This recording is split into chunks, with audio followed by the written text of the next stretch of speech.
pero sobre todo por el termómetro que está teniendo no solamente América Latina, no solamente el continente americano y no solamente el hemisferio occidente, sino el mundo entero por lo que pasó el pasado martes a la noche, a las 11 de la noche, dando un resultado. La pregunta es, ¿inesperado? ¿Sorpresivo, batacazo? ¿Qué sería? Y por lo que ¿Usted qué diría?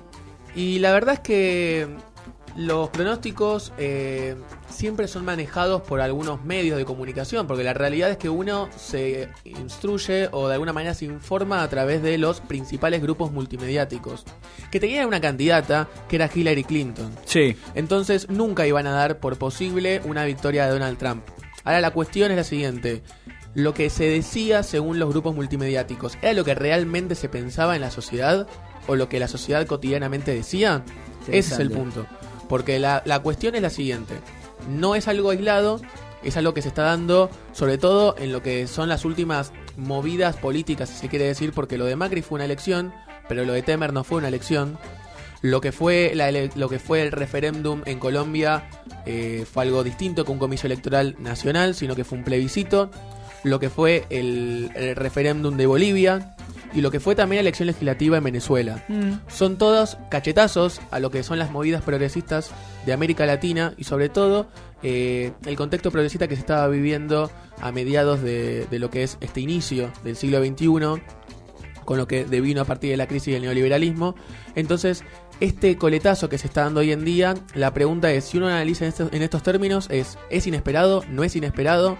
Esa es la pregunta en todo caso que nos hacíamos al principio cuando estábamos informando los temas que íbamos a tratar hoy.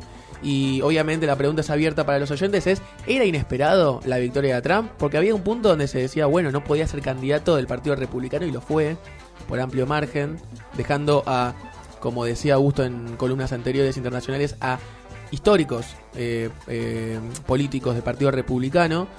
Ahora la pregunta era si al llegar a los comicios electorales también era inesperado.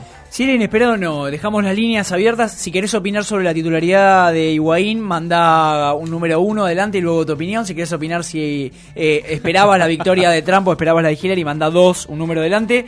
Las vías de comunicación, nuestro WhatsApp siempre abierto. En línea con vos, el 11 66 75 2205, 11 66 75 2205. También andás por Facebook ahí buscando alguna publicación de esas que te parezcan interesantes, que arriesgar de robar con piña por 2 años, un metro adelantado, o esos grupos que te hacen reír. Mandate a Incorregibles Radio y mandanos tu mensaje.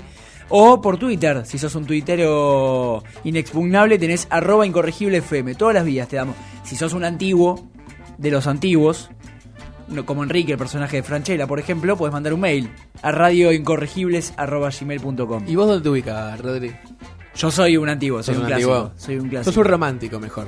Soy un romántico, absolutamente. Soy un absoluto defensor del mail. Me molesta esto. No sé qué es lo que pasó en 4 o 5 años, pero hay una subgeneración que nos continúa, me precede, no, digamos, sería bueno, no sé cómo sería el verbo ahí, pero de alguna manera la gente que tiene 5 o 6 años menos se maneja mucho menos con el mail.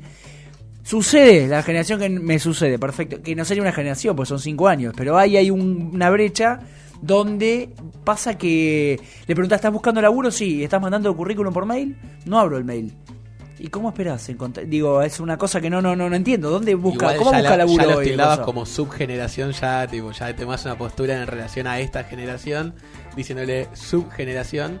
Es una subgeneración. Es una generación más joven en todo generación caso. Del bicentenario. Pero bueno, pasaron demasiadas cosas y nosotros hablando de las tecnologías. De la tecnología. La verdad. No, quiero comentar que la vi en televisión, estas cosas que uno recuerda.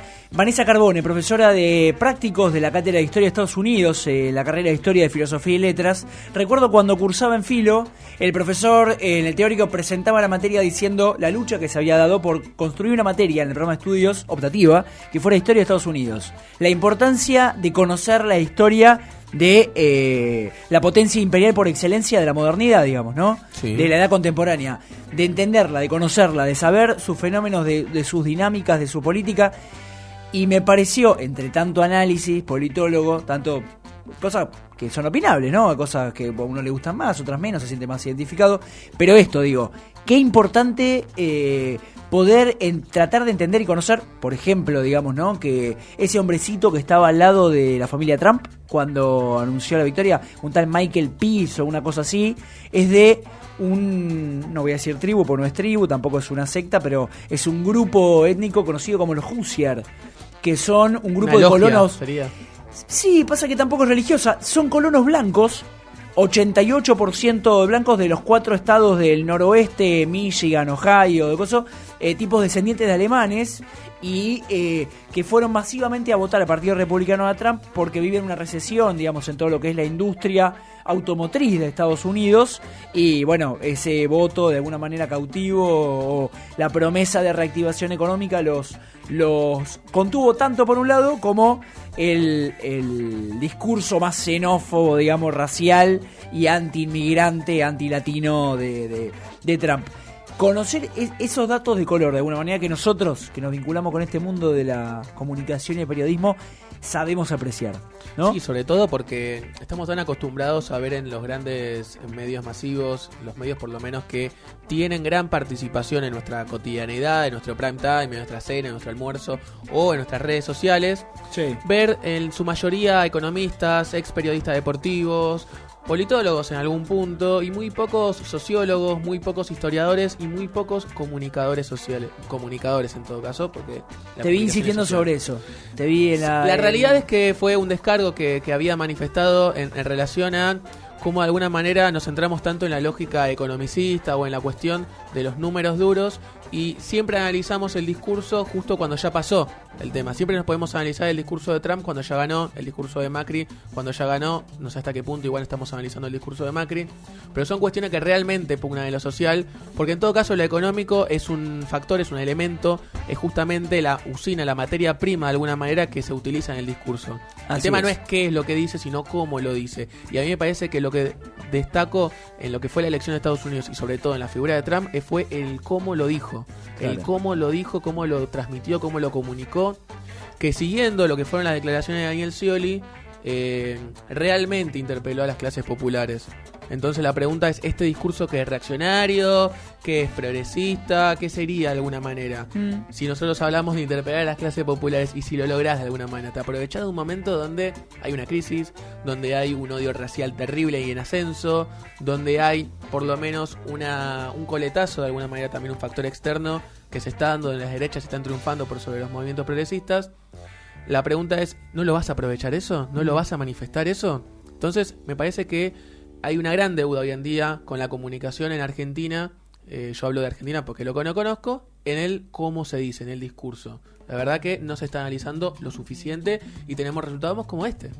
Como lo que tenemos, no sé si lo que merecemos, no soy tan negativo, pero tenemos lo que tenemos. Y hay que enfrentarlo. Señores, nosotros enfrentamos las 19:18 y la necesidad de frenar un minutito la verborragia para ir a escuchar un poco de música. En esta oportunidad les traemos Cadena Perpetua y Jauría. ¿A dónde está la libertad? Vamos.